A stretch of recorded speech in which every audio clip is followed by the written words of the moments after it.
Esteban Domecq, placer.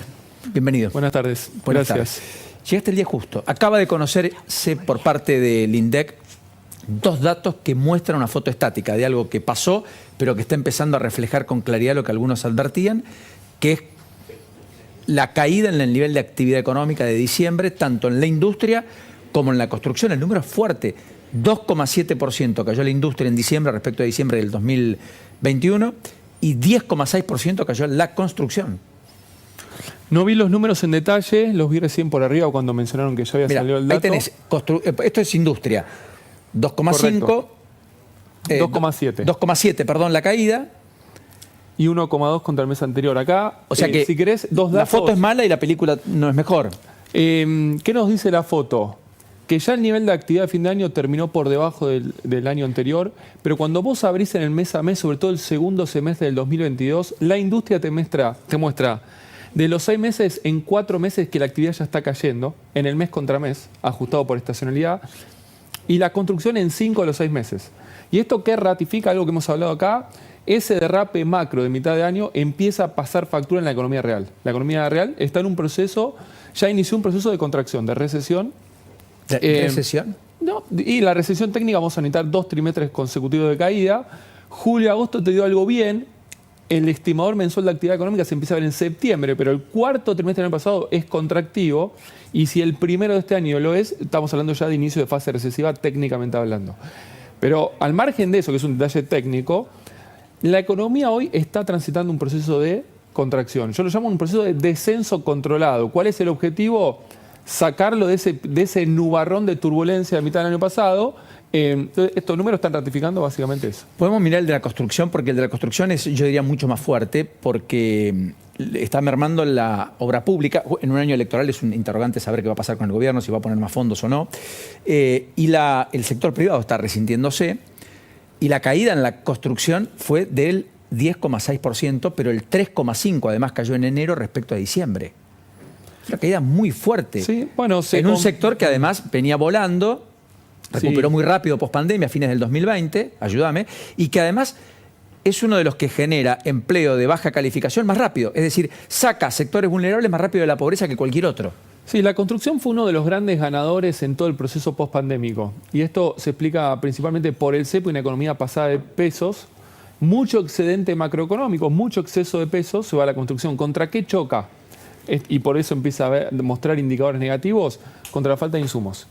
Digamos, es cierto, la gente no puede comprar una casa, pero a pesar de eso hay una parte de la pirámide, la de más arriba, y la parte más corporativa o empresarial, que genera excedentes, y en un intento de sacarse los pesos encima iban al ladrillo. Lo que decía Helio, que me refuerzo o me resguardo en ladrillo o en dólares. Por eso vos vas a los barrios privados y la construcción es un boom fenomenal. Digamos, bueno, ¿quién pone un peso en un plazo fijo? Nadie. Entonces voy al billete, sí, pero el billete ya se fue. 3.80 es un dólar caro. Bueno, voy a la construcción. ¿3.80 es un dólar caro? En términos relativos es un dólar caro. Uno dice, ¿cuánto es el dólar de 4 pesos de expresión de la convertida al plato de hoy? 400. 400. Entonces, vos tenés hoy los dólares financieros en una zona cara. En esa zona cara, si yo miro la magnitud del problema político-económico de Argentina hoy, te digo, están en la parte baja de la zona cara. ¿Qué te quiero decir con esto? O sea que todavía tiene recorrido alcista si la política la empioja más. Claro. Hoy el billete en 3.80 está en la atmósfera. ¿Cuál es el riesgo? Que se pueda ir a la estratosfera. Pero ¿y eso que es 500? Tranquilamente. A ver, el dólar de 100... tranquilamente? ¿Este año? En un par de meses se puede ir a 500. A ver, el dólar de 195 de octubre del 2020, actualizado por tipo de cambio real a plata de hoy, ese fue el primer cimbronazo cambiario del gobierno en la salida del túnel de la pandemia. Octubre de 2020 a plata de hoy es 570. El dólar del cimbronazo de Guzmán, que tocó 3.30, actualizado a plata de hoy, estás en la zona de casi de 500, 4.70, 4.80. Entonces vos ves en 3.80 y decís, bueno, en realidad hoy está empezando a temblar esto, pero sigue bajo. Está en una zona alta, pero bajo en esa zona alta. Entonces la construcción, cuando ese dólar se va, el costo de construcción en dólares queda barato. Entonces muchos desarman canutos, desarman billetes o el excedente de pesos lo tiran al ladrillo. ¿Contra qué rebotan? Toda la cadena de valor de la construcción, mismo la industria, se dan vuelta, van al Banco Central, dicen, tengo pesos, dame dólares para seguir importando. No, no tengo más dólares. Y ahí está. Se acabó. Sí. El problema de importaciones, lo vamos a cargar todo el año. Es un problema. Sí. Problemón. Problemón. ¿Cuánto tenés de pasivo? ¿Cuánto hay de personas que quieren importar bienes, servicios, pero básicamente bienes, insumos, etcétera, que no están pudiendo y que están a punto de paralizar actividades en sector tecnológico, autopartista, etcétera? La verdad que por todos lados, ten en cuenta lo siguiente, el año pasado forzamos a las empresas a conseguir crédito afuera, comercial, por casi 10.000 millones de dólares. Entonces ahí vos te quedó un pasivo que estás debiendo. Ayer hablaba con una empresa autopartista y me dicen, yo ya no le puedo hablar a mis proveedores de afuera. No les puedo decir, pedalean. Ahí tengo un problema de 10 que dejé atrás. Ahora, hacia adelante, para mantener el nivel de actividad, yo necesitaría otros 10 más adicional. ¿Cuál es el problema? Que en el ingreso de dólares, este año tengo el problema de la sequía y ya no tengo los excelentes precios internacionales que tuve el año pasado.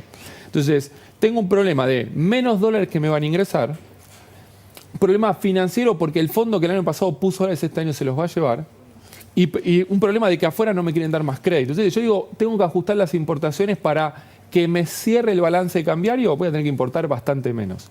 Y fíjate la cuenta. El 15 de octubre se cambia el sistema del régimen de importaciones de la CIMI a la CIRA.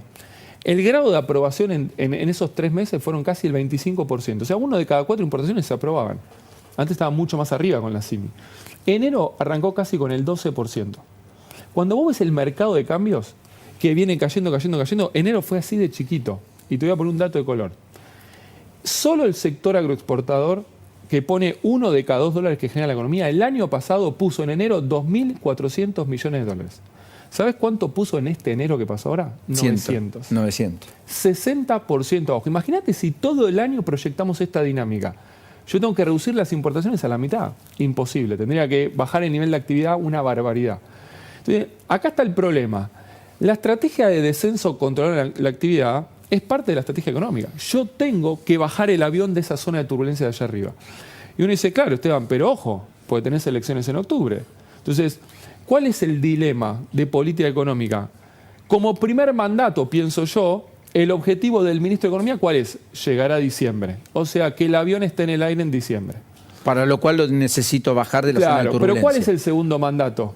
Conseguir la mayor cantidad de votos en octubre. Entonces voy a necesitar subir. ¿Cuánta nafta tengo en el tanque? Nada. ¿Cómo está el viento externo? No te va a jugar tan a favor. Es más, tenés la seca, te va a jugar en contra. Entonces yo tengo que pilotear esto. Con este piloteo yo veo 4 obstáculos de muy corto plazo, que es lo que está empezando a pasar factura ahora. Esos obstáculos que vos escribiste y precisaste, me gustaría que los describas, porque me parece en sí un editorial. ¿Puedes hacerlo? El primer tema es la sequía. Este es un fenómeno externo. Sí. Digamos, este año tenemos un efecto precio negativo, pero bajo. O sea, los precios de commodities siguen siendo muy altos, pero tenés un efecto negativo después del récord del año pasado, pero sobre todo cantidades por la seca. Hoy la pérdida estimada en ese está en el orden de 10.000. Podría haber sido 15.000. Por suerte, las últimas 3 semanas llovió. Pero tenés 10.000 menos por ese lado. Otro problema tenés, toda la masa de emisión monetaria del final del año está empezando a filtrarse en la economía y se está yendo o a activos financieros, a acciones bonos o a brecha cambiaria. Porque no pueden irse a actividad, porque no hay con qué. Y eso te empieza a tensionar el sendero inflacionario y este es el segundo gran obstáculo. ¿Cuál es el obstáculo? Vos prometiste un sendero de convergencia al 4 de inflación y ahora estás diciendo el 3,2. Y esto está yendo para el 5,6. Esto está desanclándose en el arranque del año. Es muy peligroso, porque rompe toda la trayectoria de expectativas. Correcto. Entonces deja el programa sin ancla. El único ancla era la credibilidad que podía llegar a tener. ¿Y los últimos 2? El otro tenés la masa del ELIX. Solo en enero se emitieron 700.000 millones de pesos. Este año vas a tener que emitir casi 6 puntos del producto en intereses del ELIX. Vamos a poner un número para que la gente entienda. Arranca el gobierno de Alberto Fernández. ¿Cuántos pasivos remunerados tenía el Banco Central, que son las LELIX, LEVAC, todo eso? 1 billón. Base monetaria, 2. Total, 3. Es como te diga, Esteban, tirame billetes de 100 pesos para decirme cuánto había en diciembre de 2019. 3 billetes de 100 pesos. ¿Cuánto hay hoy? Hoy tenés 15. Tenés 10 billones de pasivos remunerados, 5 de base monetaria. 3 paso a 15. Pero estos 10 billones del ELIX, yo le tengo pagando hoy una tasa de interés de 75 tasa anual, que implica a fin de año van a ser 20. Solo en enero le tiramos 700.000 millones de pesos más a la economía por intereses, ni hablé del déficit fiscal y demás. Y el cuarto obstáculo, el tercero, ¿cuál es? La masa de plazo fijo. Yo necesito que la gente se quede los pesos en los bancos. Y el cuarto es la deuda en pesos, que es el fuego cruzado que estamos viendo esta semana. entre oficialismo y oposición, porque te voy a dar este ejemplo para que la gente entienda qué está pasando con la economía argentina. Al margen queda para hablar un montón, pero un tema cortito. Yo el otro día me junté con un gerente financiero de una empresa y me dijo, Esteban, yo me financio a 4 meses con cheques en una cueva y pago 120% de tasa nominal anual. ¿Vos qué me dirías? ¿Ese gerente financiero está haciendo bien las cosas o es un suicida? Depende en qué lugar. Se fonde a corto plazo el 120%. Así se está fondeando el Tesoro Nacional, el gobierno. Y te doy, un Para vos es último... un suicida.